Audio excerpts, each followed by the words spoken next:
Awakening with Brahma Kumaris.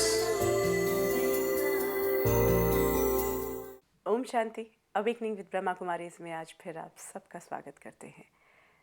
हर बार हम आपको ये बताते आए हैं कि जो ज्ञान, जो भी बातें पिछले 1-1.25 साल से जो हम आपके साथ जुड़े हैं, जो बातें करते रहते हैं इस प्रोग्राम में, वो पूरा ज्ञान परमात्मा द्वारा दिया गया है और मुरली के माध्यम से वो ज्ञान हर रोज़ हम आत्माओं तक पहुंचता है।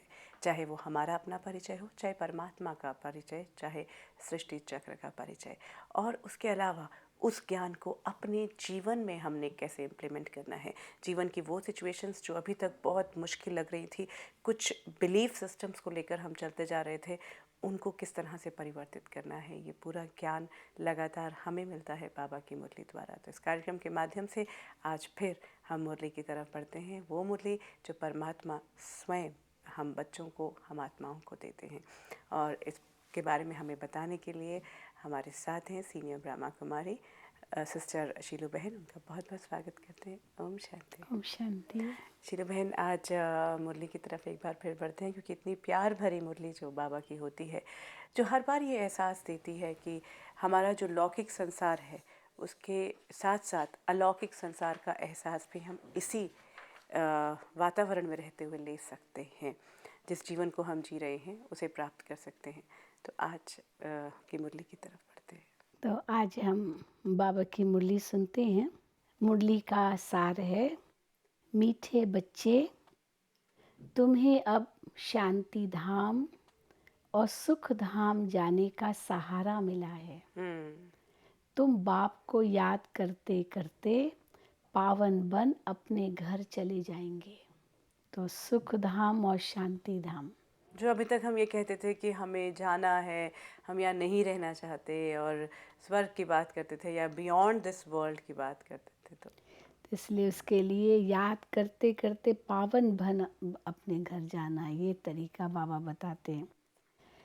बाबा ने प्रश्न पूछा है कि बाप की पुचकार, प्यार किन बच्चों को मिलती है। जैसे पिता माता पुचकार ऐसे, तो बाबा भी हम बच्चों को बहुत प्यार करते हैं, लेकिन किन बच्चों को प्यार करते हैं। एक्चुअली अगर हम अपने भी परिवार में देखें, अपनी ज़िंदगी में भी, तो कुछ बच्चे बहुत लाडले होते हैं जिनको हम सच में बहुत प्यार दे रहे होते हैं। जी। तो इसका उत्तर है कि जो बच्चे आज्ञाकारी और बहुत मीठे हैं, क्योंकि आज्ञाकारी होंगे तो माता पिता का प्यार मिलेगा, और बहुत मीठे हैं, कभी किसी को दुख नहीं देते हैं, ऐसे बच्चों को बाप की पुचकार मिलती है। जब तुम बच्चों का आपस में बहुत बहुत प्रेम रहे, कभी भी भूले न हो, मुख से दुख देने वाले बोल न निकले, सदा भाई भाई का रूहानी प्यार हो, तब बाप का प्यार मिले। आपस के जो रिश्ते हैं उनको भी हम किस तरह से देखें। ये पहले गीत बजता है, तो आज का गीत है, बहुत सुंदर गीत है। मुझको सहारा देने वाले तेरा शुक्रिया। परमात्मा ने हमें सहारा दिया है, तो आत्मा दिल से उसका शुक्रिया करती है। ओम शांति। गीत तो बच्चों ने बहुत बार सुना है। बच्चे समझते हैं आवागमन में हम कितने भटके हैं। इस संसार के चक्र में आकर हम बहुत भटके हैं। ड्रामा के प्लान अनुसार एक शरीर छोड़ दूसरा लिया। सुख धाम में आप ही एक शरीर छोड़ते थे, दूसरा लेते थे खुशी से। अपने आप आत्मा को सत्युग की दुनिया में जब पता चलता है कि अब ये मेरा शरीर पुराना हुआ है, तो स्व इच्छा से आत्मा शरीर छोड़ती, जैसे वस्त्र उतारते, और साक्षात्कार होता है कि नया चोला अभी मिलने वाला है, और सहज ही उस चोले से निकल दूसरे चोले में पहुंच जाते हैं। ये ऑटोमेटिक सिस्टम है, इसलिए मृत्यु का कोई डर नहीं है वहाँ सत्युग में। इसलिए देवताओं को अमर कहते हैं। ऐसे नहीं कि देह नहीं छोड़ते, लेकिन स्व इच्छा से देह छोड़ते, वो भी दीर्घायु 150 साल की, उसके बाद आत्मा स्व इच्छा से शरीर छोड़ती है। तो वो जैसा आपने कहा कि मृत्यु का भय ही नहीं रहता, कि बिल्कुल स्वयं जो है खुद को लगने लगता है। जो कहा भी जाता था कि पहले ऐसा होता है, लेकिन वो जी थोड़ा थोड़ा पूरी इन्फॉर्मेशन नहीं आ पाती जी थी। जी जी। जी। मृत्यु भी अपने हाथ में है। तो बाबा कहते हैं सुख धाम में अपने आप ही एक शरीर छोड़ते थे, दूसरा लेते थे खुशी से। तो बाप खुशी से शरीर छोड़ने के लिए समझा रहे हैं। अभी भी समझो, खुशी से आत्मा शरीर छोड़े, दुखी होके न छोड़े, तंग होके न छोड़े, डर से न छोड़े, खुशी से। बस चोला बदल रहे हैं, अब ये पुराना हो गया चोला। बच्चे समझते हैं हम आत्मा परम धाम से आई है, हम आत्मा यहाँ पाठ बजा रही है। पहले पहले आत्मा का निश्चय चाहिए कि हम आत्मा अविनाशी है। तो बच्चों को समझाया गया है कि सहारा देने वाला एक ही बाप है। बाप को याद करने से बहुत खुशी होती है। ये समझने की बातें कैसे परमात्मा की याद से आत्मा को खुशी होती है। पहले सब शांति धाम में रहते हैं, फिर सुख धाम में आते हैं। तो बाप तुमको सहारा देते हैं कि बच्चे तुम्हारा शांति धाम सुख धाम आया कि आया। अब वक्त आत्मा आ रहा है। याद कर रही है उस धाम को। तो अब बाबा कहते हैं वो धाम आया कि आया, अर्थात तुम वहाँ पहुँचे कि पहुँचे। यह तो निश्चय है कि हम आत्मा एक शरीर छोड़ दूसरा लेती है। पहले से ही अविनाशी पाठ मिला हुआ है। तुमको ये 84 जन्मों का पाठ बजाना है। इस पुरुषोत्तम संगम युग पर ही पुरुषोत्तम बनाने के लिए बाप रास्ता बताते हैं। आत्मा को कोई डर नहीं होना चाहिए, सब डर खत्म हो जाते हैं। सबसे बड़ा डर मृत्यु का, वो ही नहीं रहता तो बाकी किस बात का डर। तुम सभी जन्मों को जान गए हो और ये भी जानते हो कि यह अंतिम जन्म है। इस चक्र में इस समय हमारा अंतिम जन्म है। अभी ये ज्ञान मिला है कि आत्मा पतित हो गई है, आत्मा के पंख टूट गए हैं, परम धाम से नीचे तो आ गए, परंतु अब अपने आप वापस नहीं जा सकते जब तक परमात्मा गाइड ना आए और वो वापस न ले जाए। बिल्कुल, ये पूरा काल चक्र को खत्म करने के बाद। बाबा मिसाल देते हैं, जैसे लखनऊ में एक बारादरी है, भूल भुलैया का एक मकान है, बिल्डिंग है। उसमें अंदर तो चले जाते हैं, लेकिन इतनी सीढ़ियाँ हैं, अंदर ही अंदर है। मनुष्य अपने आप बाहर ही नहीं निकल सकता। वो सोचेगा इस रास्ते से बाहर निकलेंगे, फिर वहाँ दीवार आ जाती है। फिर सोचते उस तरफ जाएंगे तो निकलेंगे, तो दीवार आ जाती है।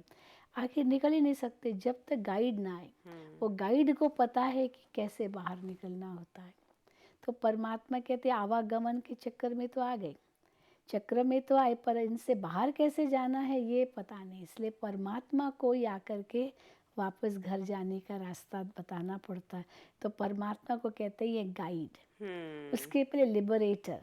तो लिबरेटर भी बनते हैं, फिर गाइड भी बनते हैं। क्योंकि लिबरेटर इन द सेंस कि वो जो पूरा जिस जकड़न में हम बंधे हैं, जिन बंधनों में हम बंधे हैं, हाँ, उनसे लिबरेट करके घर ले जाते हैं। या बाबा कहते हैं आत्मा के पंख टूटे हुए हैं। तो पंख एक पंछी के टूट जाए तो उड़ेगा कैसे। तो बाबा पंख देते हैं, ज्ञान और योग के पंख। इनसे आत्मा फिर से उड़ जाती है।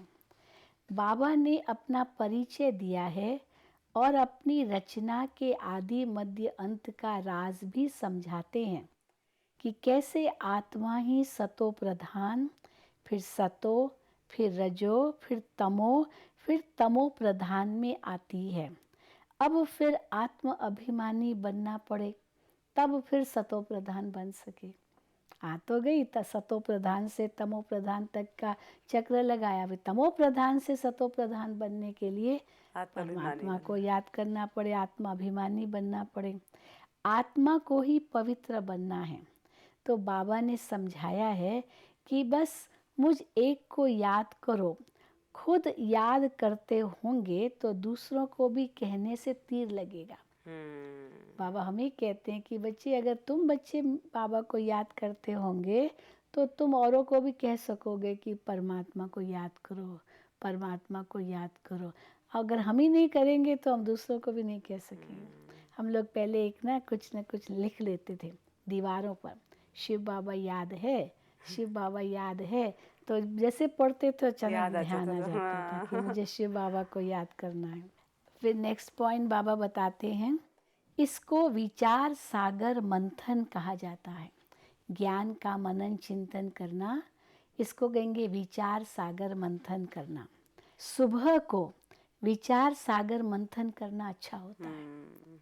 सवेरे का समय बहुत अच्छा है विचार सागर मंथन करने के लिए, क्योंकि सुबह सुबह उठे एकदम फ्रेश है, बाबा को याद किया, फिर ज्ञान का मनन चिंतन करें, क्योंकि बुद्धि रिफ्रेश होती है। अब गीत है, राम सिमर प्रभात मोरे मन। राम का स्मरण सुबह हाँ, से। आत्मा अपने मन को कहती है, हे मन तुम परमात्मा का सिमरण प्रभात में करो। तो भक्ति मार्ग में ये गायन है, परंतु सिर्फ गाते थे। अभी बाप का डायरेक्शन मिला है कि सवेरे सवेरे उठ मुझे याद करो। तो बाप बच्चों को बहुत प्यार से समझाते हैं कि बच्चे, तुम मुझ बेहद के बाप को भूल गए थे। तुमको आधा कल्प के लिए मैंने ही बेहद का वर्षा दिया था। तुमको बेहद का संन्यास मैंने ही कराया था संगम पर। मैंने ही कहा था ये सारी दुनिया अब कब्रिस्तान होती है, जो ख़त्म होने वाली चीज़ है तुम उनको याद क्यों करते हो। मुझे तुम बुलाते ही हो कि बाबा हमको पतित दुनिया से छुड़ाए पावन दुनिया में ले चलो। देखो पतित दुनिया में कितने करोड़ों मनुष्य हैं और पावन दुनिया में कितने होंगे, 9 लाख। कितने थोड़े होंगे। तो कालों का काल महाकाल को बुलाते हैं। तो महाकाल आएगा तो क्या करेगा। शिव को महाकाल कहते हैं। तो महाकाल को बुलाना माना सबको काल से मुक्त करना, घर ले जाना। भक्तों ने भगवान को बुलाया कि आकर हमें भक्ति का फल दो। तो भक्ति का फल क्या है, ज्ञान। और ज्ञान से होती है गति और सद्गति। घर जाते हैं जो मुक्ति में जाते, फिर सतयुग में आते, जिसको जीवन मुक्ति या सद्गति कहते हैं। तो बाप ने समझाया है कि अब पुरानी दुनिया का अंत है, मैं आता ही हूँ अंत में। कई कहते हैं ना कि जब दुख शुरू हुआ तब क्यों नहीं भगवान आया। अब बाबा कहते हैं मैं तो उस समय आ ही नहीं सकता हूँ। अब दुख शुरू ही हुआ तो दुख को तो बढ़ना है ना। अगर मैं उसी समय आ जाऊँ तो दुख तो फिर बढ़ना है। तो क्या परमात्मा दुख स्थापन करता है। कई कहते हैं परमात्मा द्वापर के अंत में आया। हम कहते हैं द्वापर के अंत में नहीं आया, क्योंकि द्वापर के अंत में फिर सतयुग आ जाना चाहिए था। हाँ, पर कलयुग को तो आना ही है। तो द्वापर के अंत में आकर के क्या करेगा। जैसे सूर्योदय है तो वो तो घोर अंधेरी रात हो तब सूर्योदय हो ना। अभी सांझ ही हुई है, फिर सूर्योदय कैसे होगा। तो इसीलिए बाबा कहते हैं मैं आता ही हूँ अंत में। अब तुम बच्चे जानते हो हमको ये शरीर छोड़ अमरपुरी में जाना है। तो बाप आत्माओं को बैठ समझाते हैं, आत्मा ही शरीर के द्वारा सब कुछ करती है। बाबा कहते हैं एकांत में बैठ विचार सागर मंथन करो। बाबा उसको कहते हैं विचार सागर मंथन। जैसे वो सागर मंथन दिखाते ना, तो ये विचारों का सागर मंथन है। कई बार वो कहानी में बतलाते सागर मंथन किया तो कई चीज़ें निकली, बहुत चीज़ें निकली।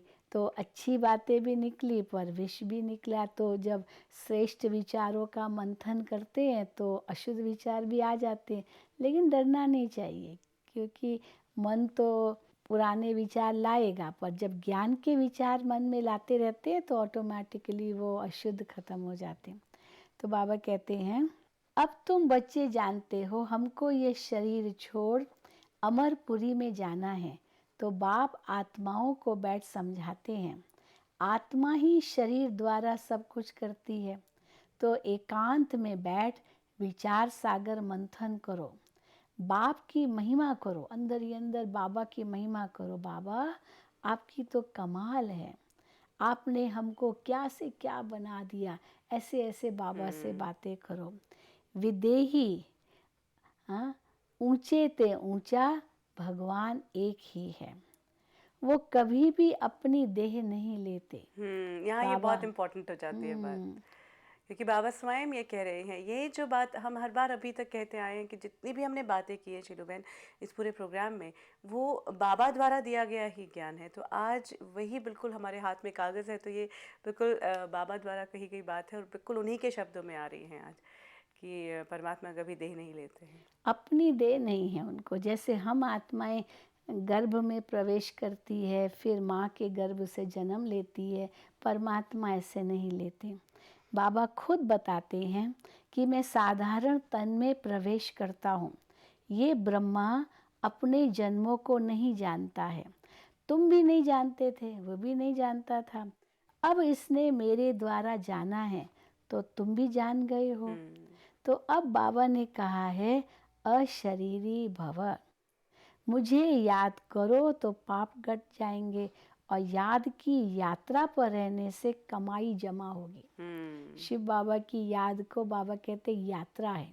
तो ये जो अभी तक जो हमने कार्मिक अकाउंट्स की बात हम जो करते आए हैं, तो अभी तक हमने नेगेटिव में किया था, क्योंकि जैसे ही हम द्वापर में आए, बॉडी कॉन्शियसनेस में आते गए, हम वो कर्मों का एक हिसाब इकट्ठा एक गठरी लेके बैठे रहे। तो यहाँ वक्त आया है कि बाबा को याद करते करते हम उस गठरी को प्लस में लेके जा सकते हैं। हाँ, और ये याद की यात्रा है। जिस यात्रा पर जैसे यात्री जाता है ना, उसके सामने लक्ष्य होता है कि मुझे कहाँ जाना है। तो इसलिए इस याद की यात्रा में हमें लक्ष्य मिलता है कि हमें मुक्ति और जीवन मुक्ति में जाना है। तो तुम बच्चे जानते हो कि हर एक आत्मा अपनी भ्रिकुटी के तख्त पर विराजमान है। आत्मा के लिए कहते हैं कि भ्रिकुटी के बीच चमकता है अजब सितारा। ऐसे नहीं कहते हैं कि परम पिता परमात्मा शिव इस भ्रिकुटी में चमकता है, आत्मा चमकती है, क्योंकि हर एक के शरीर में आत्मा है, परमात्मा नहीं। तो यहाँ बाबा ने क्लियर कर दिया कि वो सर्वव्यापी नहीं है, हर एक में परमात्मा को जो हम बात कहते हैं, तो उन्होंने कह दिया ये कि नहीं, ये आत्मा है जो चमकती हुई। बिल्कुल, आत्मा भाई भाई है।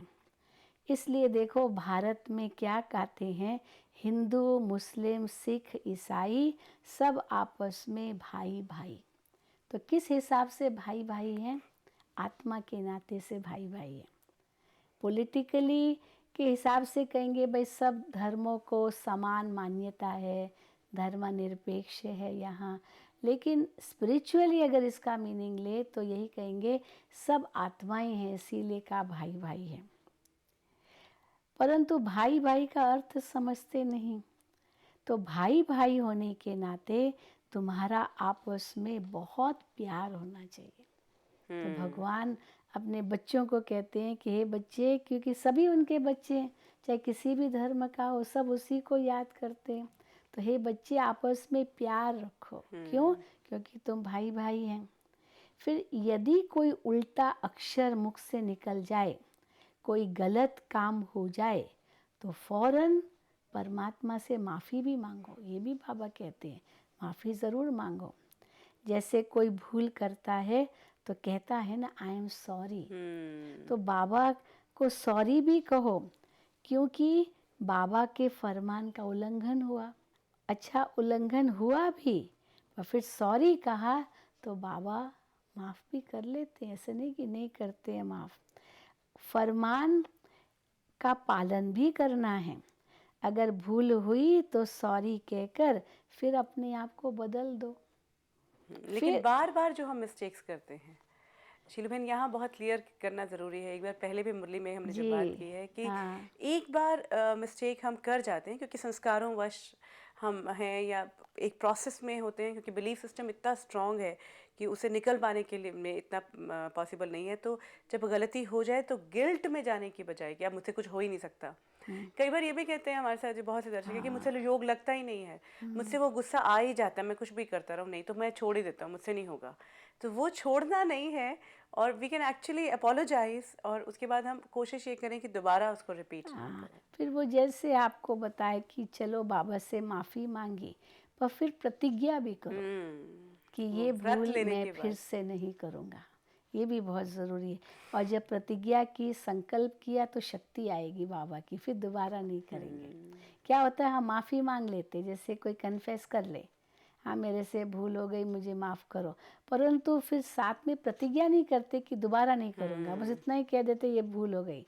कई तो यहाँ तक कहते हैं मैं तो भूलों का सागर हूँ।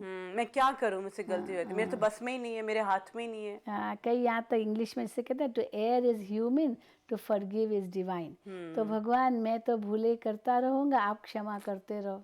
अब ये तो ठीक नहीं है ना। चलो भूल हो गई, माफ़ी मांग लो, परंतु ये तो नहीं कि भूले करते रहो। हाँ, वो भूल जो हुई उससे सीख लो, और सीख करके समझो कि चलो इससे मेरा अनुभव बढ़ा। किसी ने बहुत सुंदर कहा है कि a bad experience is because of a wrong judgment. But the wrong judgment should lead you to a good experience. You know, it should lead you to a good judgment. And that good judgment then will lead you to a good experience. Experience, yes. So maybe wrong judgment has led to a bad experience. But then the same bad judgment can actually lead you to a good judgment. No, bad judgment will make me understand, क्योंकि Then वो where I went wrong, experience yes. मिला ना, तो फिर हम वो wrong judgment नहीं लेंगे, फिर हम सही जजमेंट लेंगे, ताकि जो हमारा अनुभव हो वो अच्छा हो क्योंकि जाएगा। इसलिए कहते हैं failures are pillars of success. A failure is not a defeat. But failure को भी एक्सेप्टेंस अगर हम कर लेते हैं that I am a failure, that is a defeat. हाँ, या एक्सेप्ट नहीं करो ना, तो फेलियर तो ये पड़ाव है ना, they are steps, stepping stones to success. ये बहुत ज़रूरी है, चैलेंजेस हो जाते हैं ये। बिल्कुल, उनको चैलेंज समझे। एक हम अभी जब बात कर रहे थे तो हम ये कह रहे थे कि ज़िंदगी एक रेस है, हम कहते हैं, but we should always see it as a hurdle race. The hurdles are part of the race. हम क्या करते हैं कि चैलेंज आया या हर्डल आया, हम डर के बैठ जाते हैं। सो अगर हम प्रिपेयर हैं कि वो हर्डल रेस होगी ही, तो उसमें अडेप्टेबिलिटी हमारी कितनी होती है, बिल्कुल, उस तरह से फिर हम उसको पार कर जाते हैं। हाँ, अगर हम प्रॉब्लम्स के रूप में देखते हैं तो फिर सोचेंगे ये नहीं कर सकती हूँ, पर चैलेंज के रूप में देखें तो क्यों नहीं कर सकते। तो इसलिए सोच में ही बिल्कुल, अंतर कहीं हो जाता वन है। थॉट अवे चीज़ें होती हैं। तो बाबा कहते हैं तुम बच्चों को फरमान है कि बच्चे बहुत मीठा होकर रहना है, किसी को भी दुख नहीं देना है। देखो बाबा कभी किसी को दुख देते हैं? भगवान कभी किसी को दुख नहीं देते हैं। तो हम उनके बच्चे हैं, तो हम कैसे किसको दुख दे यहाँ सकते बहुत हैं? बड़ा एक बहुत बड़ी बात यहाँ पे सामने आई है शीलू बहन की। हर बार हम ये कहते हैं जब भी हमारे साथ कुछ हो रहा होता है कि परमात्मा ये चाहते हैं, परमात्मा तुम क्या चाहते हो, परमात्मा आप मेरा दुख क्यों नहीं ले लेते, परमात्मा इतना दुख क्यों दे रहे हो। कितनी बार हम शिकायतें कहते हैं, why you punishing me God. So again ये भी गॉड अज्ञान ही है ना। वो तो दुख हरता सुख करता है, वो दुख नहीं देता। बाबा है ही दुख हरता सुख करता। बाबा प्यार का सागर है। तुम भी प्यार से किसको समझाएंगे तो विजय होगी। तो बाबा कहते हैं मेरे लाडले बच्चों, हाँ, चुगली करना, रीस करना, ईर्ष्या करना, ये सब पाप है। बाप कहते हैं तुम योग बल से विश्व का परिवर्तन कर सकते हो, तो क्या अपना परिवर्तन नहीं कर सकते? हम दुनिया को बदलने के लिए ठेका उठाया हमने, तो अपना परिवर्तन तो पहले चाहिए ना, हम तभी सबसे तो पहले तो दूसरों को विश्व का चेंज करना चाहते परिवर्तन हैं। कर सकते हैं। एक्चुअली अगर हम देखें शीलू बहन, तो हम सबसे ज़्यादा दूसरों को ढूंढ रहे होते हैं कि उसको चेंज होना चाहिए, उसमें ये गलती है, या दुनिया में ये गलती है, पर्यावरण को चेंज करना है, इसको करना है। बट समवेयर जहाँ अपने ऊपर बात आती है, देन वी से कि आई न्यू समबडी, और उन्होंने यही कहा कि वो मेरी बात ही नहीं सुनते, उन्हें समझ में ही नहीं आती कि मैं क्या कहना चाहती हूँ। तो ऐसे कि आप ये थॉट छोड़ दो ना, फिर मैं तो नहीं चेंज हो सकती। ये एटीट्यूड है कि मैं तो नहीं, मैं तो ऐसे ही हूँ, तो मैं तो ऐसे ही हूँ वाली बात जो हो जिसको जाती बाबा कई बार कहते हैं कि जैसे ना चश्मा पहनते हैं ना, तो दूर की नज़र बहुत पावरफुल है, पर नज़दीक की नज़र कमज़ोर है। तो दिखता ही तो नहीं इसलिए आजकल। अपनी कमज़ोरी तो दिखती नहीं है, दूसरे की कमज़ोरी दिखाई देती है। तो बाबा कहते हैं तुम विश्व का परिवर्तन कर सकते हो तो क्या अपना परिवर्तन नहीं कर सकते हो? इसलिए अपना परिवर्तन पहले चाहिए और स्व परिवर्तन से ही विश्व परिवर्तन होगा। बूंद बूंद से सागर भरता है। ये तो है। कई लोग कहते हैं ना विश्व में जब शांति आएगी तब हम भी मुझ में शांत हो शांति जाएंगे। आएगी। नहीं, पर मेरे में शांति आएगी तब विश्व में शांति आएगी। It should be the other way round. Yes, अभी हमने जब बात की थी कि मैं सूर्य की तरह प्रकाश बनूंगा, तो फिर चारों तरफ प्रकाशमय होने के लिए, प्रकाश फैलाने के लिए भी मुझे प्रकाशमय तो बनना ही पड़ेगा। जी तो मुझे परिवर्तन तो सबसे पहले करना पड़ेगा। बिल्कुल, ये बहुत ज़रूरी है और यही हम भूल करते हैं। सबसे बड़ी मिस्टेक हमारी जो है। हाँ, मुझे बदलना है, मुझे बदलना है। मैं दूसरे को नहीं बदल सकता हूँ। अपने आप को बदलने से दूसरे को प्रेरणा दे सकता हूँ, पर ज़बरदस्ती मैं किसको नहीं बदल सकता हूँ। बस ये अगर समझ जाए और खुद के तरफ दृष्टि जाए बदलने की, तो देखो जग बदल जाएगा। बिल्कुल।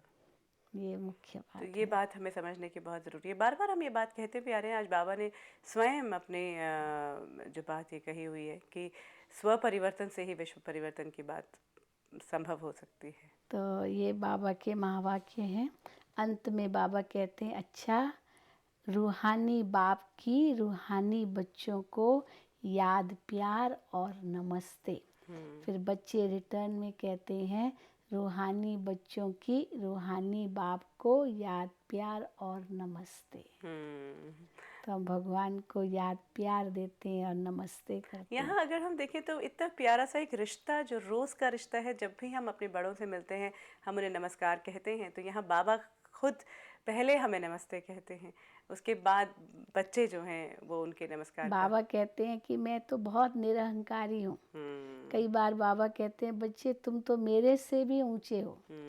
और इसमें कहते हैं बाबा कि तुम तो मेरी पूजा शिव बाबा कहते एक ही रूप में होती है, ज्योतिर्लिंगम रूप में, लेकिन तुम्हारी पूजा डबल रूप में होती है।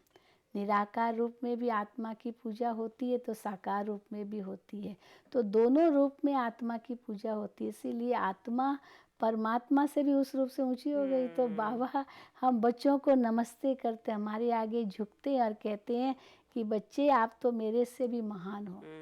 ये तो परमात्मा की निरअहंकारिता है जो हम बच्चों को अपने से भी ऊंचा रखते हैं। कई बार होता ना, छोटे बच्चे को कंधे पर पिता बिठाएगा और कहेगा देखो बेटा तुम मेरे से भी लंबे हो गए। तो ये तो पिता अपने बच्चे को उमंग में लाता है। तो भगवान भी हम बच्चों को उसी उमंग में लाते हैं, उत्साह देते हैं, एक नशा चढ़ाते हैं कि देखो तुम बच्चे मेरे से भी महान हो। लेकिन जितना बाबा हमारे आगे निरअहंकारी बनते हैं उतना हम भी फिर निरअहंकारी बने, और भगवान के आगे भी तो दुनिया के आगे भी। तो जब हम झुकते हैं तो दुनिया ऑटोमेटिकली झुकती है। हम सोचते हैं मैं अकड़ के चलूँ तो दुनिया कहेगी हम भी अकड़ के चलेंगे। तो फिर दोनों अकड़ के चलेंगे तो फिर कोई बीच का झुकेगा कोई, ब्रिज बन नहीं सकता। बिल्कुल। कोई झुकेगा नहीं। तो ऐसे ही टकरा करके अपने आप को ही नष्ट कर देते हैं। ये अहंकार का परिणाम होता है। तो शिव बाबा को हम देखते हैं, ब्रह्मा बाबा को हम देखते हैं कि कितने निरअहंकारी बन करके बच्चों को प्यार से रोज़ रोज़ समझाते हैं ताकि बच्चे बदल जाए। देखें शीरू बहन, तो ये बाबा का जो स्वरूप है या बाबा की जो पूरी बात है या बाबा का जो हम देखते हैं कि किस तरह से वो हमें भी संबोधित कर रहे हैं, वो एक एग्जाम्पल है जहाँ हमने ये कहना है कि हर आत्मा को उस तक पहुँचने का प्रयास करना है, और हमें क्षमता है कि हम उन सभी गुणों को अपने अंदर इमर्ज कर पाएँ, क्योंकि वो गुणों से हम वारिस हैं, उसके परमात्मा के सभी गुणों के वारिस भी हैं। तो आज की इस पूरी बातचीत के लिए, मुरली हम तक पहुंचाने के लिए हमारे सभी दर्शकों के साथ आपका बहुत बहुत धन्यवाद। ओम शांति। ओम शांति। देखिए, अभी तक जो अभी हम बात कर रहे थे वो हम सोचते थे कि चलिए ज्ञान की बातें हैं, लेकिन जब आज परमात्मा के स्वयं कहे हुए ये महावाक्य सुनते हैं तो सचमुच ऐसा लगता है कि ये जीवंत होकर हमारे सामने आ रहे हैं।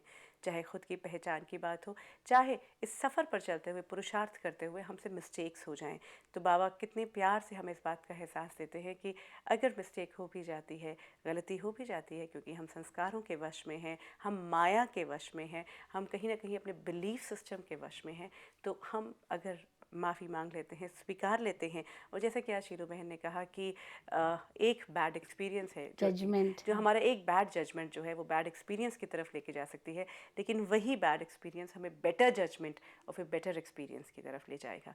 तो वो गुड एक्सपीरियंस, वो खूबसूरत एहसास अगर हम ज़िंदगी में चाहते हैं तो बैड एक्सपीरियंस से या बैड जजमेंट से भी गुजर सकते हैं, लेकिन कोशिश ये करें कि उन्हें रिपीट ना करते जाएं, क्योंकि बाबा का प्यार, बाबा का जो एक पूरा दया का भाव भी हमारे साथ है, क्योंकि वो समझते हैं।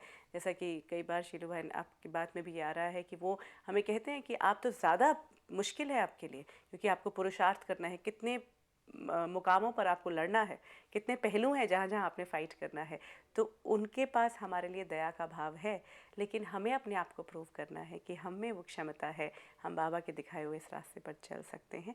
कोई ऐसी बात, कोई ऐसा सवाल जो आपके मन में उठ रहा हो, तो आप ब्रह्मा कुमारीज़ के देश विदेश में फैले सेंटर्स पर जा सकते हैं और अपने नज़दीक के सेंटर के बारे में पता करने के लिए आप या तो हमें फ़ोन कर सकते हैं या फिर ईमेल कर सकते हैं। If you wish to discuss your problem or have a question to ask or want to know your nearest Raj Yoga Meditation Center, call us on 09999744555. Brahma Kumaris के आज के सफ़र में इतना ही, लेकिन ये जो बातचीत है, ये यात्रा यूं ही चलती रहेगी। आपसे फिर मुलाकात होगी।